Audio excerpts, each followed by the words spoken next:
रजनीगंधा की खेती कर किसान लाखों कमा रहे हैं। दोस्तों, रजनीगंधा की खेती कैसे करें, रजनीगंधा की खेती किस समय करनी चाहिए और रजनीगंधा की उन्नत किस्मों के नाम मैं आज आपको इस वीडियो में बताने जा रहा हूं। हेलो दोस्तों, मैं लतीफ़ कुरैशी, आप देख रहे हैं मेरा यूट्यूब चैनल लतीफ़ कुरैशी बेस्ट गार्डनिंग।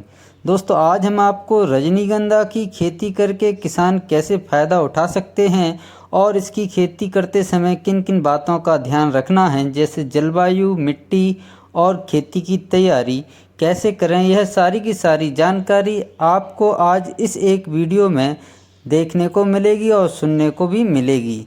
तो दोस्तों, उससे पहले गुजारिश करना चाहता हूं, यदि आप मेरे चैनल पर पहली बार आए हैं तो प्लीज़ चैनल को सब्सक्राइब कर लें और बेल आइकन को दबा दें ताकि आपके पास जो भी वीडियो अपलोड हो उसका नोटिफिकेशन सबसे पहले आ जाए। तो चलिए आइए शुरू करते हैं, रजनीगंधा की खेती कैसे कर सकते हैं। तो दोस्तों, उसके लिए सबसे पहले हमें रजनीगंधा की खेती कैसे करें, उसमें सबसे पहला मुख्य कारण है कि वहाँ किस जलवायु में रजनीगंधा की खेती की जा सकती है। तो मैं आपको बता दूं, रजनीगंधा की खेती के लिए कौन सा जलवायु उपयुक्त रहता है। रजनीगंधा का पौधा शीतोष्ण जलवायु वाला पौधा होता है। यह पूरे भारतवर्ष में उगाई जाने वाली फसल होती है। भारत में समशीतोष्ण जलवायु में गर्म और आर्द्र जगहों पर इसकी खेती और वृद्धि अच्छी तरीके से होती है। जहाँ का तापमान 20 से 35 डिग्री सेंटीग्रेड रहता है, वहाँ रजनीगंधा के विकास के लिए और इसके फूलों के विकास के लिए उपयुक्त माना जाता है।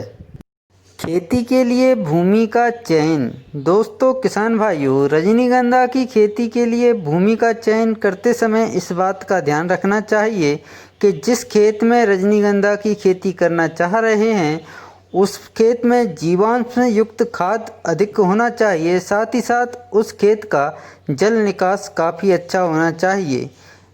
रजनीगंधा की खेती के लिए दोमट भूमि और बलुई दोमट भूमि अच्छी मानी जाती है। जिस भी भूमि का पीएच मान 6.5 से 7.5 के बीच में होना चाहिए।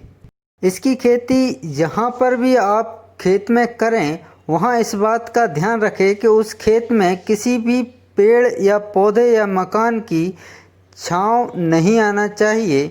छायादार स्थान पर इसकी खेती नहीं करनी चाहिए। खेती की तैयारी कैसे करें किसान भाइयों, खेती की तैयारी करने के लिए मिट्टी पलटने वाले हल से 2 बार जुताई कर दें, जिसकी गहराई 6 से 8 इंच गहरी जुताई हो जाए। उसके बाद आप 3-4 बार हैरो या कल्टीवेटर से या देसी हल से आप जुताई करके पाटा लगाकर उसको भुरभुरा बना दें ताकि और खेत को समतल कर दें। खेत में घास फूस को नष्ट कर दें और उनको वहाँ से हटा दें। आखिरी जुताई करते समय गोबर की सड़ी हुई अच्छी खाद अपने खेत में मिला देनी चाहिए।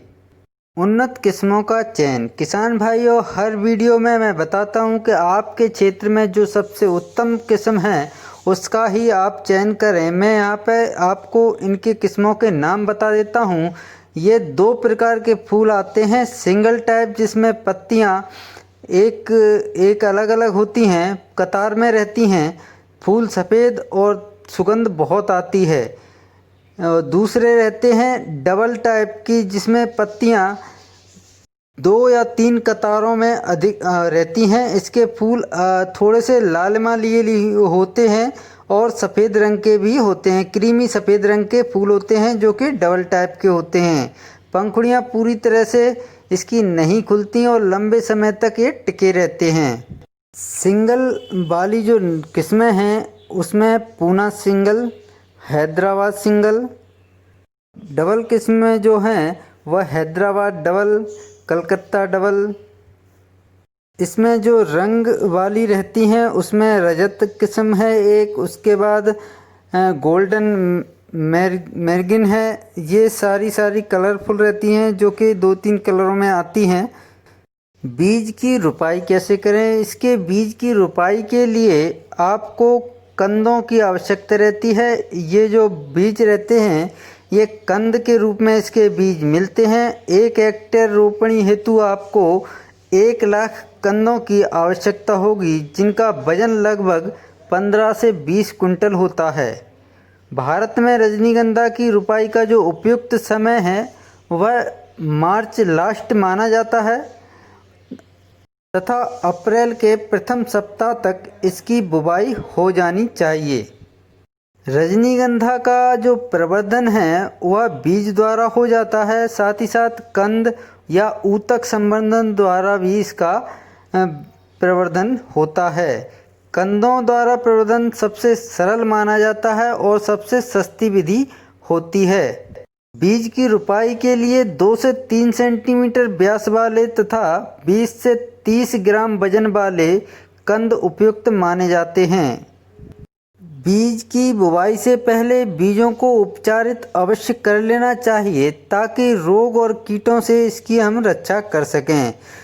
बीज बुवाई से पहले उपचार के लिए आपको बाविस्टीन 0.2% 25 ग्राम प्रति 100 लीटर पानी में घोल बनाकर उसमें 15 मिनट तक बीजों को रखकर उसको सुखाकर उसके बाद ही बुवाई करनी चाहिए। इसके अलावा कवकनाशी ट्राइकोडर्मा से भी कल्चर करना चाहिए, जिसके लिए 10 ग्राम प्रति किलोग्राम कंद की दर से बीजों को उपचारित करना चाहिए। बीजों की रोपाई के समय कंदों को 25 सेंटीमीटर की दूरी पर रखना चाहिए तथा 40 सेंटीमीटर की दूरी पर पंक्ति से पंक्ति की दूरी रखना चाहिए। कंदों को खेत में गाड़ने के बाद उस पर मिट्टी चढ़ा देना चाहिए। मिट्टी से अच्छी तरह से ढक देना चाहिए। यदि कंदों का आकार आपका छोटा है तो एक गड्ढे में आप 2 कंद रख सकते हैं। रजनीगंधा की खेती के लिए उर्वरक की आवश्यकता, खाद, इसके लिए आखिरी जुताई के समय 30 टन गोबर की खाद प्रति हेक्टेयर के दर से आपको छिड़क देना चाहिए और उसके बाद पाटा लगा देना चाहिए। इसके अलावा 3 टन नीम की खली यदि आपके पास है तो उसको भी अपने खेत में छिड़क देना चाहिए ताकि जो रोग हैं और कीट हैं उनकी रोकथाम की जा सके। यदि आप रासायनिक खाद का प्रयोग करना चाहते हैं तो उसके लिए आपको 100 किलोग्राम नाइट्रोजन, 60 किलोग्राम फास्फोरस और 40 किलोग्राम पोटाश की आवश्यकता होती है।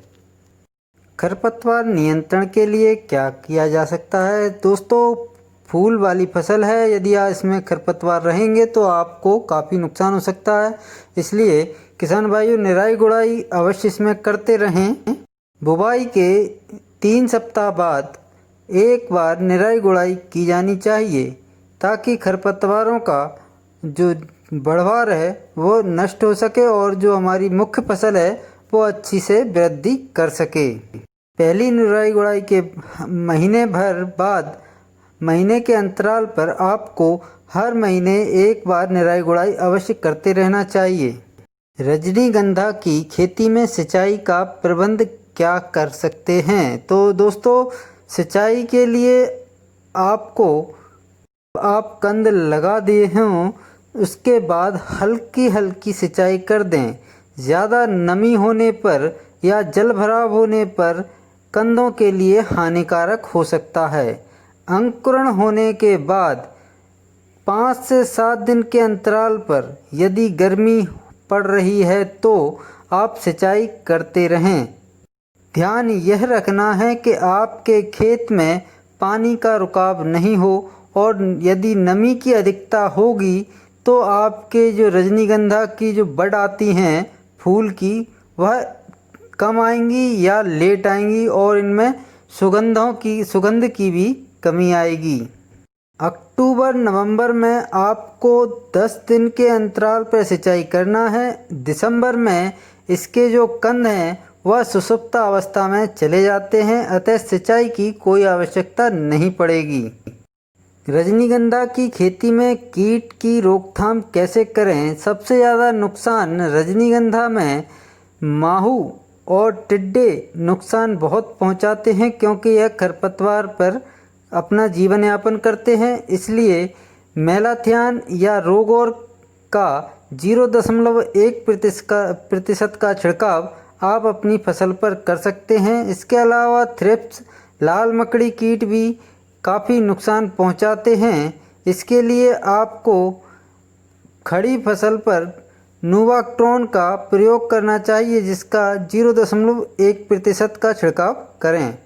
इसके अलावा लाल मकड़ी भी नुकसान पहुंचाती है, उसके लिए आप मेटासिस्टाक का छिड़काव कर सकते हैं। रजनीगंधा का एक बार कंद लगाने के बाद 3 साल तक इसका उत्पादन ले सकते हैं और 3 साल में इसका उत्पादन फूलों का 20 से 25 टन फूल प्राप्त होते हैं। साथ ही साथ 20 से 25 टन कंद भी प्राप्त होते हैं, जो आगे चलकर बीज का रूप ले लेते हैं। उम्मीद है जानकारी पसंद आई होगी। वीडियो देखने के लिए धन्यवाद। अस्सलाम वालेकुम, नमस्कार, सत श्री अकाल।